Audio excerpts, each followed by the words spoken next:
প্রিয় দর্শক বন্ধুরা, আজ হচ্ছে চৈত্র নবরাত্রি।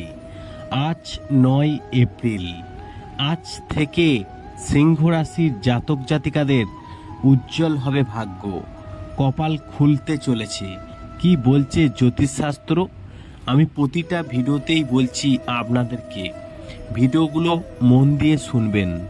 দেখুন, এক্সট্রা কিন্তু কোনো কথা আপনাদেরকে বলি না, মেন টপিকগুলো শুধুমাত্র জানিয়ে দিই, আর সেই জন্য ভিডিওগুলো দেখবেন খুব অল্প সময়ের। 30 বছর পর চৈত্র নবরাত্রিতে 5টি রাজ্য একসাথে তৈরি হয়েছে, যার ফলে এই সিংহ রাশির জাতক জাতিকাদের ভাগ্য খুলতে চলেছে। কি বলছে আপনারা এবার শুনুন। এবছর 9 এপ্রিল থেকে, অর্থাৎ আজ মঙ্গলবার 9 এপ্রিল শুরু হচ্ছে চৈত্র নবরাত্রি। মা ভগবতীর আগমনের প্রস্তুতি শুরু হয়েছে। এবার 30 বছর পর চিত্র নবরাত্রিতে গজকেশরী রাজ্য, অমৃত সিদ্ধি রাজ্য, সর্বাত্ম সিদ্ধি রাজ্য, সস রাজ্য ও লক্ষ্মীনারায়ণ রাজ্য গঠিত হবে। তাই সমস্ত রাশির উপর মায়ের আশীর্বাদ থাকবে। তবে নবরাত্রিতে বিশেষ করে এই সিংহ রাশির জাতক জাতিকারা বিশেষ উপকৃত পাবেন। নবরাত্রিতে এই রাশির জাতকদের সৌভাগ্য হবে। এই সময়ের মধ্যে আপনি আটকে থাকা টাকা ফেরত পেতে পারেন। অর্থাৎ এই সিংহ রাশির জাতক জাতিকাদের ভালো চাকরি পেতে পারেন এবং যে কোনো ইচ্ছা পূরণ হতে পারে। পারিবারিক জীবনে সুখ পাবেন এবং পরিবারের কোনো সদস্যদের কাছ থেকে ভালো খবর পেতে পারেন।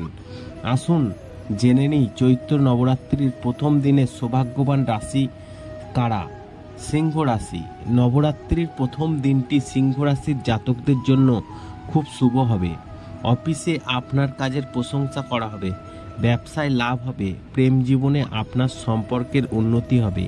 এই সময়ে বন্ধুদের সঙ্গে বাইরে যেতে পারেন এবং এই সিংহ রাশির জাতক জাতিকাদের ব্যবসায় উন্নতি দেখতে পাবেন। আর্থিক দিক থেকে আজকের দিনটি শুভ হতে চলেছে। আটকে থাকা টাকা আপনারা ফেরত পাবেন।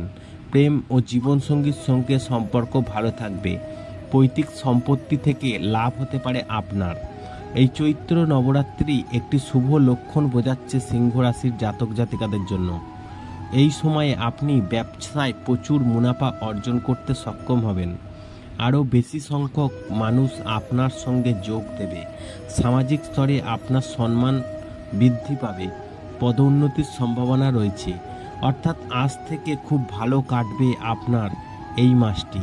নবরাত্রি আপনার জন্য খুব শুভ ফল নিয়ে আসবে। আপনার আয় বাড়বে। কর্মক্ষেত্রে আপনি অন্যদের ছাপিয়ে যাবেন। আর্থিক দিক থেকে আপনার দিনটি ভালো যাবে।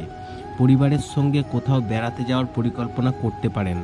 আশা করি এই ভিডিওর মাধ্যমে জানাতে পেরেছি 30 বছর পর চৈত্র নবরাত্রিতে 5টি রাজযোগের ফলে সিংহ রাশির জাতক জাতিকারা কি উপকার পাবেন।